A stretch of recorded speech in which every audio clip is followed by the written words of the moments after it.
Today we're going to continue to talk to you about profit and loss. Profit and loss. And any business is about profit. And I'm sure that in the business of God, it's about profit. You would not run a business if you did not expect to profit. You know, unless it's like Eternal Life Ministry is a non-profit organization. You know, that's what we are, so we can't work for profit. So where all the money will go to is to help. Even when I'm able to have employees, that's not a profit, because I got to pay salaries. So if I get it big enough where I can pay salaries, I'm still not profiting. I can even pay myself a salary and it won't be a profit. And so you have to understand and learn how a non-profit organization works. That's why I've been trying to teach and been trying to talk about it. And I know you don't understand, but for years I've been trying to get to see what happens with it, how it can help us, how it can help the church, and everything. But you know, it's hard to get involved. You know, I've gotten so much donations from Eternal Life Ministries. You know, when things wasn't going right, I keep working at it, and then all of a sudden I'm down. I got to pay money to stay on TV. I didn't have the money to pay this month. Then all of a sudden I get a donation for $140, just like that. That took care of that month. That was donated to Eternal Life Ministries. Just like that. And it's important that the way that it's going, that I have it, to keep this young man paid. You know, and I expect eventually he's gonna go up. That money gonna go up. He gonna be riding. And now y'all be running behind. And then somebody gonna try to snatch it. But eternal life is the key. And now we're going to be talking about profit and loss. Because if you don't profit, you will lose. Now, even if you're even, it's still like a loss. Because the key to it is profit. Now, here's what Malachi was saying in the Old Testament, last of the Old Testament. He's saying, chapter 3, verse 8. Once again, say, will a man rob God?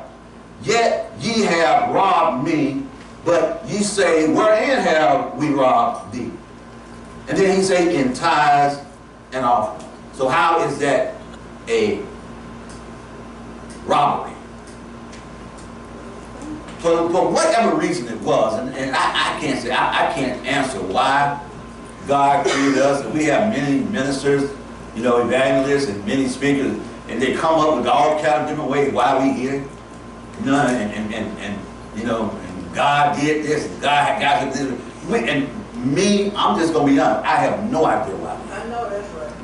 You know, but God knows. Amen. He has a plan for us, and I don't know what that plan is other than what He has already said. I'm not going to try to guess anything. Amen. Because I might guess wrong. Well. Just like you might try to guess who you want to be with, you might guess wrong. Amen. So the thing of it is that I can't just see, but I can only get what God gives. And Deuteronomy 29:29, he said, the secret things belongs to God. The secret, there are things that does not belong to us, because even us, even with our children, there are secret things that they shouldn't even know about, because if they know about it, they could not handle it. Amen. Amen. So God said, there are some things that you don't need to know because you can't handle. He said, all you need to do is just do what I say. And the main thing he talks about is giving. He talks about very explicitly about giving. And here in tithes is mainly giving. It's you have robbed me in tithes and offerings. So does the tithes go automatically up straight to God? Do you see anywhere where you see a big bird, and the big bird comes down and gets the tithes, and then you see the big bird going up in the air? And you tell the bird, where you going, bird? I'm going up to God. Give me your money, I'm going up to God. Doing that time. And you haven't even seen now in this day and time where they've invented a big plane. And that big plane that they got just big, so big that it's going to go all the way to heaven and pay God His money. No, that it says here is a with a man. It's with a man, not an angel, not a spirit. The devil is a spirit. Well, It said, would a man rob God? Yeah. And so the tithes and offering belongs to God, but it also belongs to man. Now, I'm not talking about me. I'm not talking giving me. I'm saying that where others can be helped. amen. Going through the church. Like someone came here earlier. They wanted a roll of toilet tissue. They were cold, I guess. They said, "Red Buck, can I have a roll of toilet tissue?" I said, "Yeah, can I have a roll of toilet tissue?" Throw out this mess. I said, "No, you can't have that." He's out there. He said, "I mean, you toilet tissue." I said, "Okay, go ahead, go ahead." That's what we are.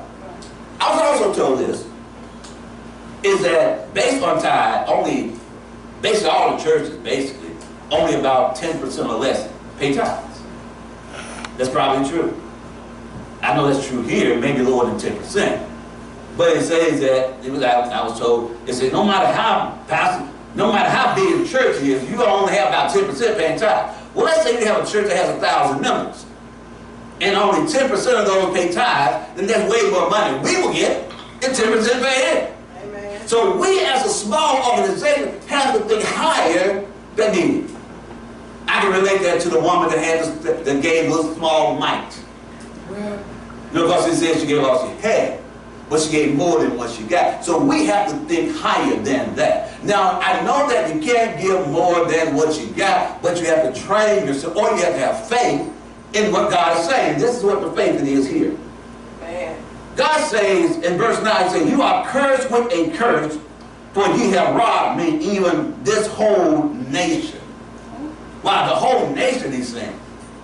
Because something is happening that's causing the whole nation. So a little bit of what you give is going to grow, is going to multiply. And then he says here, he says, "Bring ye all the tithes into the storehouse, that there may be meat in my house." Now here's why God don't tell you to do something without a reason. Well. God don't tell you, even though that he said this secret may belong to him, but when he tells you something, it ain't no secret.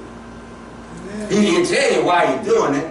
And I think I've heard, and read somewhere, I've heard many times say, God does not lie. Amen. Well, then sometimes we call God a lie. We may not verbally say it, but when we don't do what he's saying, we're automatically calling him a lie. Amen. Because we don't do it. Here's what he said. He said, "Bring all ye tithes into the storehouse, that there may be meat in my house, and prove me now herewith, save the Lord of hosts, if I will not open you the windows of heaven and pour you out a blessing, that there shall not be room enough to receive it." Amen. And if we don't do it, we say, "Well, God, you lie." Now, I know we don't verbally say that, but God is saying that he will do that. And sometimes it's hard to say because we got the devourer that's coming in and taking it away, taking the money out of our pockets before we can give anything. Amen. Amen. That's about it. Here's verse 11. It says, "And I will rebuke the devourer for your sake, and he shall not destroy the fruits of your ground, neither shall your vine cast her fruit before the time in the field, save the Lord of hosts."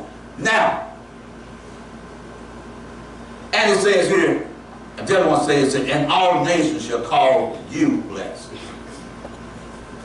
If you do what God said. It may be hard, it can't even, not even say this when it will happen.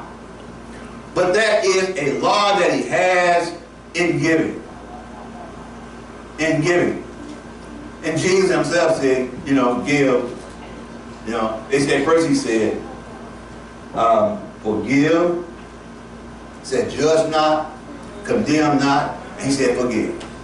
He said those three things. And now he said, judge not, condemn not, and forgive. And then he said, give. And it shall be given unto you. Amen. You see, it's a thing of us that if we want to build this church, we have to start giving. Amen. We can't do it with impossible, invisible things. Amen. We can't do it with a small percentage of people only paying tithes. We can't build like that. Sooner or later, this will be a vacant lot if we maintain the way we're doing. Amen. And if we're not training our children in the right way. Amen. We have to start, we have to change our mindset. It's so much that the Bible speaks about giving. Let's look at Matthew chapter 16.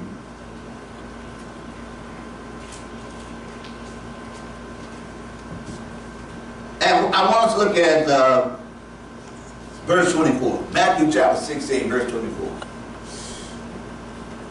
Now you have to also while you're looking at that, in order to do that, I know it's hard. It was hard for me. When I came into the church, I was offered an opportunity to become an artist at a club. They were going to let my band go. They wanted to just keep me so they could pay me more money. And I couldn't take it. I was sitting right there teaching Sunday school and singing at this club every night. But the desire wasn't just there anymore. If that had happened maybe a little earlier, I would have jumped there. But the desire was not there. And I told that club owner, that's okay. I'm going to stay where I am. And I gave up an opportunity, I don't know where it's been. The very next year, the casinos came in town. The act that I did was just like they had all the time. Come bring them to the casinos. I may have had a little spot down there. But the same thing, I was taking to Hardy's Fish Dock. The same thing I was doing, they take it to the casinos right now. And the casinos came a little bit after I got out of business. But sometimes it's not about the things that you think might come quickly. But the way that God had it, I didn't know how to give. I didn't know how to do anything. I've been out of church for over 20 years. I didn't know how to do anything church-wise. But I was put there, and I wanted to teach Sunday school. I taught, it was in Sunday school, I was about 10 years old. All that came back. But I wanted to do that. I wanted to teach Sunday school, and I was teaching it. Wasn't I, Sister Brooke? I was sitting right there teaching Sunday school. Had a Bible open in over 20-something years. Teaching Sunday school. Yeah, I would go get me joined every now and then once I got settled. Once I got settled, then I'd go and get down the street and but once I got into it, I said, this is what I need to do. This is what I need to do. Now, where I tell y'all though? Matthew 16 and what? You didn't say. Yes, I did. Well, yeah, I didn't. Okay. Verse 16. I know he said 16. Oh. Okay, I said verse 24. Yeah, 16 and 24. Okay, now Jesus was having to deal with the Pharisees, scribes and Pharisees, talking about what he is. He talked about also that he was going to be killed, and then he was going to rise up third day and all like this. The Pharisees say, man, you must be like Satan, and then, no, he was telling the disciples that. Then he told Peter, he said, no, this won't happen because we going to save you. I'm going to fight for you. And then she said, get behind me, Satan. Then Jesus said unto his disciples, if any man shall come after me, let him deny himself, take up his cross, and follow me. You see, these are things that you're going to have to do. You're going to have to make sacrifices. It's hard to make a sacrifice when you ain't got the sacrifice. I'm not standing here telling you some things and I'm a pro at it. It was hard for me. For many years. Far from me. Because I was not in the concept of who I was and what I was doing and what it's supposed to do and all this type of thing. But you have to trust and believe in God because it's all about giving. If you don't have that to give, don't give it. Children, I know when you come by the offering table, you touch the table, don't come by the offering table no more. Leave it alone. Amen. Amen. Don't even come and touch it. Amen. Until you got some money, then you put some, even if it's a penny. Now it's about your age, we just go down and put a couple pennies in there. But we made sure we put something in there. Don't touch it. Amen. It ain't gonna jump up and say, I'm glad you touched me. Just work with it. Put something in there. You have to start budgeting yourself. Well, You have to, as Jesus said many times, you have to count the cost to see if you can finish a job. That you have enough to finish, you have to count the cost. That's only budgeting. See see what you can do. And then start planning on counting the cost. Because it's very important that you get a profit. When you get a profit, then you can do other things with a profit. That's the purpose of a business, is to get a profit. That's what Jesus said. You know, I must be about my Father's business. So he was 12 years old trying to get some profit. Because the devil was stealing the money. Amen. When the devil's stealing the money, you ain't no profit. So you're right. Go back there and check your money out. Where my money go? So you're right. Look around. And then you go steal somebody else's money, make up for the money the devil stole. Amen. With a man. Amen. You go to Peter and you rob Peter so you can pay Paul. And then Paul be looking around, who robbed me? Matthew gonna say Peter did. So here we go. Verse 24 it says, then said Jesus unto his disciples, if any man will come after me, let him deny himself, take up his cross, and follow me. For whosoever will save his life shall lose it, and whosoever will lose his life for my sake shall save it. And I know someone said shall save it, but they said will save it before you can say for his sake. See, you can't save your life if it's not for Jesus. Amen. You can try to save your life, but if it's not for Jesus, you're going to lose it. You know, you're going to lose it. And that's what he's saying. You know, you got to be concentrated on it. And it's not, I'm not saying like it's so easy. It's not easy to do because we have that devil that's been talking from the beginning. He has not stopped since he talked to Adam. Amen. Well, no, since he talked to the woman. Amen. He may have tried Adam first, and Adam, you know, sent the woman over there to get her to mess up because he didn't want to be the one to mess up. Adam, you know, according to the Bible, it's saying that Adam was not what? Fooled or tricked or whatever what it said. Well, what he's saying was that betrayed, condemned, whatever the word is. But it said Adam wasn't, so Adam knew exactly what he was doing. Amen. So you're right. See, the woman got tricked. Amen. Because she believed what the serpent was saying. Amen. As you remember, if you can remember, they were over the beasts of the field. They were over the animals. You know, they were in charge of them. And sometimes and apparently the serpent got close to it. So maybe, and I'm not saying, a lot of them say that it wasn't the serpent, some say that it was the devil himself. But according to the Bible, it said the serpent who was a beast of the field that God had made. That's what the Bible said. And so if it was a serpent, possibly he got so messed up because the man did not choose him, he chose a woman. Now I'm just talking about myself, just saying something. Because he brought all the animals to Adam first to see who he would choose to be his helpmeet. And he did not choose any of them. And then we put him in a deep sleep and made the woman. Then he said, forget y'all, this is who I want. Amen. We go through so many reasons why we do things. Why the serpent? Why could it have been a cattle or a bird? Something about, according to the Bible, said that he was the most wise and most cunning of all the beasts of the field God had made. And so it's part that the devil got to him because he was not chose to be Adam's helpmate. I'm just saying. Now, getting away from that. Getting away from that. I'm getting away from what I'm trying to talk about. It's and then here, verse 26.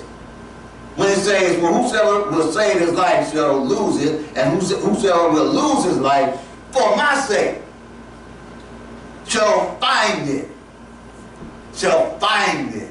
Because if you lose something, then you got to search for it. And who's going to help you find it? Nobody but Jesus. Because he's going to be there helping you find it. You will not, he said himself, that I will never leave you or forsake you. Even when you get off track, even when you get away from the things that you're trying to get yourself steady on, even if you get off balance, even if people who are supposed to be by your side is not by your side. Hello. Amen. Even if people that pull you up so high and then pull you right back down. Hello. Amen. On only because it's not going their way. Amen. And you get so lost out there, and you think that you get lost and hurt, and then here comes Jesus to, for his sake, help you fight. Thank you, Jesus. Amen. Thank you, Lord. Then when he says that, he's saying that whosoever shall save his life shall lose it, and whosoever shall lose his life for my sake shall find it. And then he says this, for what is a man profited if he shall gain the whole world and lose his own soul? My Lord. Well. That's profit Yeah. or loss. Profit and loss, profit or loss. Are you going to profit so you can gain the world? And then when the world ends, you're lost? You had a loss? Well, he said, now, here's what he said, I want you to understand this. A lot of times, even myself, going up into the ministry, even myself, I'm thinking about, well, we shouldn't profit anything. We shouldn't go all the way, go through life broke. Don't have nothing. Look at this man, got all the money. He this and that. Right. Yeah. I mean, he said, what shall it profit a man to gain the whole world? Now, it looks like he's saying that man is to profit, but not by gaining the world. It's a profit when you allow Jesus to be a part of your soul. That's a profit. And this is what he's looking at our profit. Not that a man shall not profit. There was this rich ruler who came to Jesus. And he's saying, good master. Jesus immediately said, why you calling me good? There was only one good, that's your Father in heaven. We look at Jesus saying, if you're calling me good, then apparently you're calling me God. Because that's who God is. So am I God? So are you going to trust and believe what I'm saying? So am I good? You're calling me that. Just like you would call me pastor. So are you going to treat me like a pastor? Are you going to allow me to lead you? Are you going to allow me to tell you things that the Spirit has told me right? Or are you just calling me that? And so this is what Jesus was saying. He said, you calling me good. Do you realize what good means? So you must realize what good means because only God is good. So are you saying only I am good? Well. So you must believe what I'm saying. And so he told him what you can do. He said, well, keep the commandments, on your father and mother and all that stuff. He said, I've done them all. He said, well, you shall live. And then he said, well, it's something missing. Jesus, something missing. I don't feel complete. I've done those things, but I don't feel complete. Well. He said, well, sell all things that you have. And what you make off what you have, what you profit. We're talking about profit and loss now. What you profit from the things that you have sold, then you give it to the poor, and then you come and follow me. The man was thinking, no, I want to keep what I profit. I want to keep everything. No. So he was looking at gaining the world. Right. And he told him he would have much more in heaven. Well. See, when we think about profit and we think about eternity, eternity will never end. And that's the profit that we should be concerned about. Jesus himself said, if you love me, keep my commandments. And these commandments will lead us to eternity. And we continue to do that, think about profit, and it is a job to do that. And that's why it started at Malachi. Malachi ended there. And started there because it's difficult now. That was a different age now. And then when it came out in the New Testament, it was all about all kinds of taxes. More taxes. We're in a generation now in 2018 where it's hard to give a tenth of what you make. Because your money goes somewhere everywhere. If you make $500, you've already spent $600. Y'all don't tell the truth. You already spent more money even before you get your check. Right. Because I've done it myself. And I went for a long way doing that. And I started trying to do away with things that I don't need to spend money on. And just do it and believing in God. Starting slow. But I had to do that. A lot of money I do, even when tithe time come on, a lot of things I do goes toward the church. You know, money that will go, if I just pay tithe, it will still go toward the church. Church still have to buy things. So I buy things that goes toward the church. Amen. 9.6 about this is part of my tithe, which I'm purchasing, going for the church. The church will yeah. You know, I pay $100 a month for Eternal Life Ministry. That's the ministry. I'm not asking the church to pay it. But that ministry has eternal, every time I do a broadcast, I say Eternal Life Ministry, New Macedonia Missionary Baptist Church. So I show that I am related to New Macedonia. I don't say Eternal Life Ministry all by myself. Founded and produced by W. Kenan Porter. You know, I could do that, but I don't do it. You know, so the thing is, I'm going to get ready to close. But the thing is that as we go on, I want us to start practicing and just trusting God, because we need more for this church. Amen. We need work to be done. We need to start doing things that we can help our children. Now I'm telling you that I got programs that I'm working on getting started with Eternal Life Ministry. Once they give me the okay to go back and everything tomorrow, I'm doing proposals for, you know, to do things for children and also for the handicapped and things of that nature. And a lot of my mindset will be going toward that. But we need to start thinking about, because what's going to go toward that's going to help here. But we just cannot be Sunday members. Man. Once we leave here, we forget about the church. Then we come back. That's good. I'm glad y'all coming. But this is not for us. This is for you. We have to do that, because one day your now is going to be not now. You won't have a now. So do it while you got a now. Do it while you got a present. Because nobody ever has a past or a future. They always has a present